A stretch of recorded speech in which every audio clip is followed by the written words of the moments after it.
ሰላም ሰላም ውድ የቻናላችን ተከታታይ አድማጮቻችን እንደምን አላችሁ? አሁን የምንገኘው በአባን ስፖርት የዩቲዩብ ቻናላችን ላይ ነው።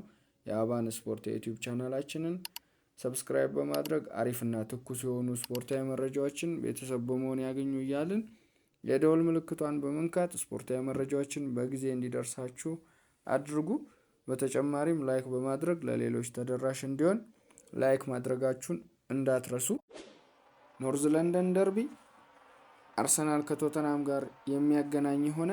የእነዚህ ሁለት ክለቦች ባላንጣነት ከ1913 ጀምሮ የመጣ ሲሆን አርሰናል ወደ ሃይቡሪ የመጣበት አመት ነበር። በዛን ጊዜ ሃይቡሪ ደግሞ ከቶተናም ስቴዲየም ፊት ለፊት ነበረ፣ የሚለያቸው መንገድ ነበረ እና በዛን ሰዓት ቶተናሞች ቅሬታ አቅርቦ ነበረ።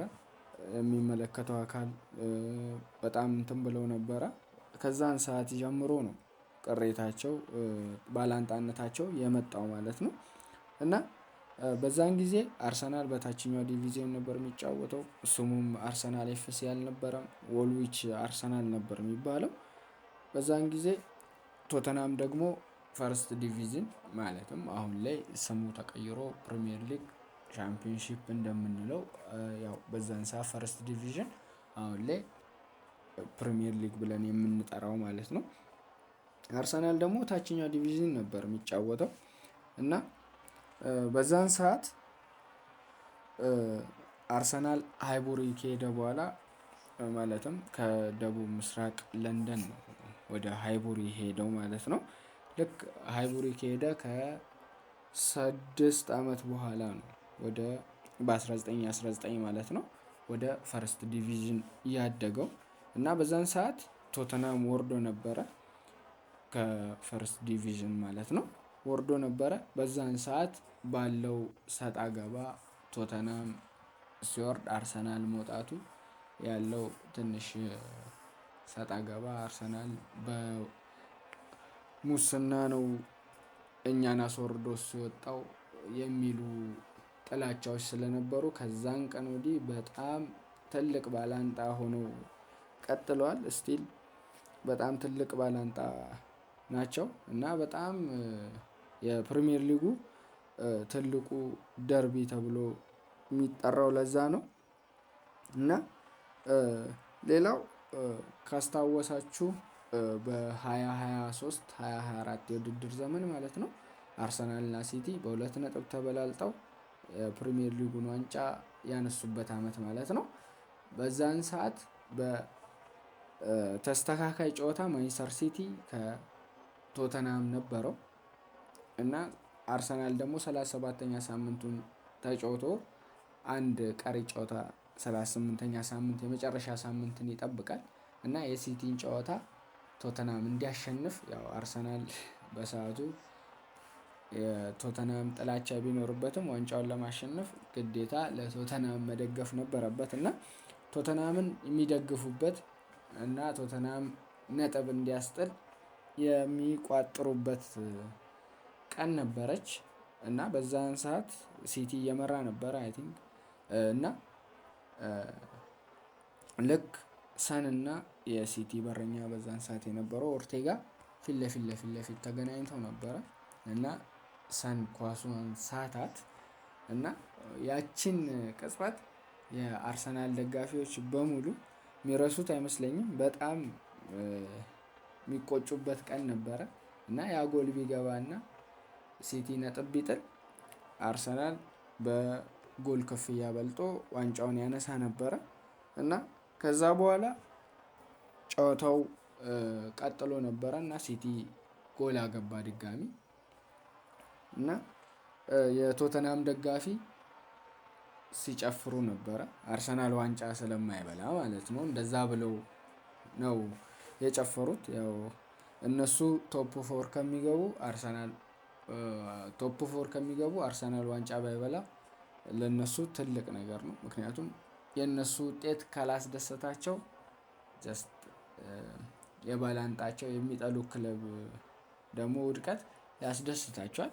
የትኛውም ክለብ ደጋፊ እንደዛ ነው። ስለዚህ በጣም ሲጨፍሩ ነበረ ምን ያህል ባላንጣ እንደሆኑ በዛ መረዳት እንችላለን። ሌላው ዛሬስ ምን ያስመለክቱናል እንመለከታለን። በዛሬው ጨዋታ ደግሞ በአርሰናል በኩል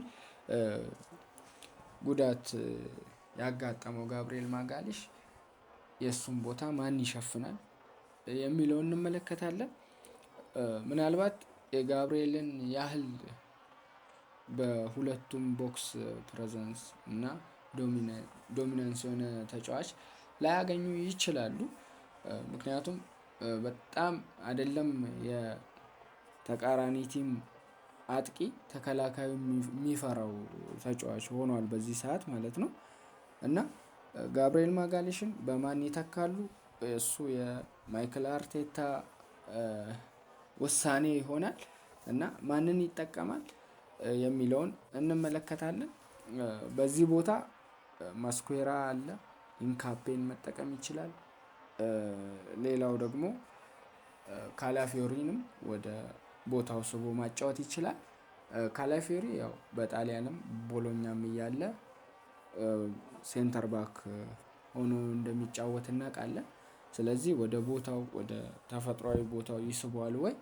እሱ በጣም ትልቅ ሪስክ ይሆናል ተብሎ ይጠበቃል። ስለዚህ እሱን በሌፍት ባክ በኩል አጫውቶት ሂንካፔን ኦር ደግሞ ማስኩዌራን ይጠቀማል ተብሎ ይጠበቃል። ከሂንካፔ ይልቅ ደግሞ ከማስኩዌራ ይልቅ ሂንካፔን ይጠቀማል። ሂንካፔን የሚጠቀምበት ምክንያት በደንብ ያው እሱም እንደተናገረው ሞንስተር ነው ብሏል። እሱን በአንድ ቃል ሲገልጸው ማለት ነው ሂንካፔን ሞንስተር ነው ብሏል። በጣም አግሬሲቭ የሆነ ተጫዋች ነው። ቦል ፖዚሽኑን በጣም የሚያምር ተጫዋች ነው። ስለዚህ እሱን ይጠቀማል ተብሎ ይጠበቃል እና ኤሪያል ዱዋሉም ደግሞ በጣም ምርጥ ነው። የአየር ኳሶችን በደንብ ያሸንፋል ከማስኩዌራ በተሻለ ከማጋሊሽ ሳይሆን ከማስኩዌራ በተሻለ የአየር ኳሶችን ዲፌንስ ማድረግ ይችላል እና መግጨትም ይችላል። ያው ሊቨርኩሰን እያለም ፉልባክ በ3 የመሃል ተከላካይ ነው የተጫወተ አይ ቲንክ ያንን ደግሞ አሁን በ2 የመሃል ተከላካይ ይጫወታል። አሪፍ ፐርፎርም ያመጣል። እሱ የምናይ ይሆናል። በማስኩዌራ በኩል በጣም ምርጥ ታክለር ነው። በጣም ምርጥ ነው። ያው ሳሊባ ባልነበረበት ጌሞች ላይ ተመልክተነዋል። ወደ 300 ደቂቃ ተጫውቷል። ሳሊባ ተጎድቶ በሚወጣበት በሊቨርፑል ጨዋታም ተመልክተነዋል። በኒውካስትሉም ተመልክተነዋል። ምርጥ ዲፌንስ ነው። ግን የአየር ኳሶችን በደንብ የማሸነፍ እንትኑ ዝቅተኛ ስለሆነ ከሱ ይልቅ ትክክለኛ ተፈጥሮአዊ ግራ ተጫዋች ይጠቀማል ተብሎ ይጠበቃል። ፒሮ ኢንካፔን በዚህ ቦታ ይጠቀማል። ካላፊዮሪን ግን አይ ቲንክ የሚጠቀም አይመስለኝም። ምክንያቱም ዲፌንሱን በደንብ ያላለዋል። ካላፊዮሪን ወደ መሃል አስገብቶ በዚህኛው በኩል ደግሞ በሌፍት ባኩ በኩል ስኬሊን ወር ደግሞ ኢንካፔን ነው የሚጠቀመው። ስኬሊ የሚጠቀም ከሆነ ሌላ 2 ዲፌንሶችን ሞር ይነካል። ለዛ ዲፌንሱ ትንሽ ሚላላ ይመስላል። ስለዚህ አንድ ተጫዋች በአንድ ተጫዋች ሪፕሌስ የሚያደርግ ከሆነ ኢንካፔ ተመራጭ ይሆናል ማለት ነው። እና ታዲያ ኢንካፔ የማጋሊሽን ቦታ ፐርፎርም ያደርጋል ወይ? እሱን ዛሬ 1 ሰዓት ተኩል ላይ የምንመለከተው ይሆናል ማለት ነው።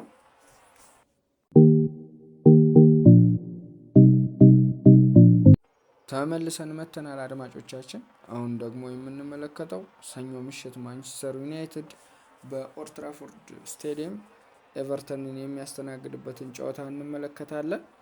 ሁለቱም ክለቦች በጣም የቆዩና ትራዲሽናል ቢግ ኔምስ ኢን እንግሊሽ ፉትቦል ያላቸው ናቸው። በጣም ቆየት ያሉ እንደዛም ሆኖ ግን ቢግ ማች የላቸውም። ያላቸው ቢግ ማች በ1985 እና በ1995 በሁለቱም የኤፍኤ ካፕ ፋይናል ላይ የተገናኙበት ነው።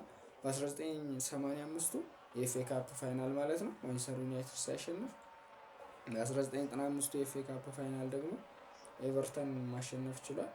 ከዛ ባለፈ ዩናይትድ የተሻለ ቲም ነው። በእርስ በርስ ግንኙነታቸው 97 ጊዜ ዩናይትድ ሲያሸንፍ 71 ጊዜ ኤቨርተን አሸንፏል። በቀረው በ48 ጨዋታ አቻ ተጠናቋል ማለት ነው።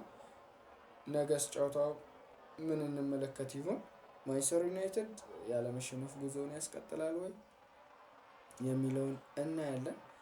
ዩናይትድ ያለፉትን 5 ጨዋታዎች ሽንፈት አላስተናገደም። በ3ቱ ሲያሸንፍ በ2ቱ ደግሞ አቻ ተለያይቷል። ኤቨርተን በአንጻሩ ጥሩ ፎርም ላይ እየመጣ ያለ ይመስላል። በ11ኛ ሳምንት ፉላምን 2-0 በመርታት ነው በ12ኛ ሳምንት ወደ ኦልትራፎርድ በመሄድ ዩናይትድን የሚገጥመው።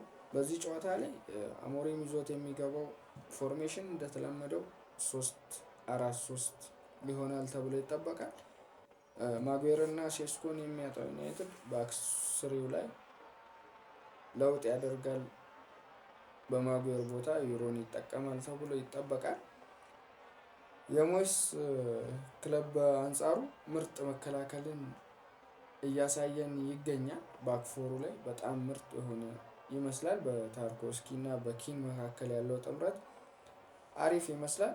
ሌላው በውሰት ኤቨርተን የተቀላቀለው ከሲቲ ማለት ነው በዚህኛው ክረምት የተቀላቀለው ጃክ ግሪሊሽ በኤቨርተን በኩል ልዩነት ፈጣሪ ተጫዋች ነው ተብሎ ይጠበቃል። ሌላው በዩናይትድ በኩል ደግሞ በክረምት የዝውውር መስኮት ዩናይትድን የተቀላቀለው ብራያን ምቤሞ ልዩነት ፈጣሪ ተጫዋች ይሆናል ተብሎ ይጠበቃል። ብራያን ምቤሞ በዩናይትድ በጣም አሪፍ ጊዜን እያሳለፈ ይገኛል።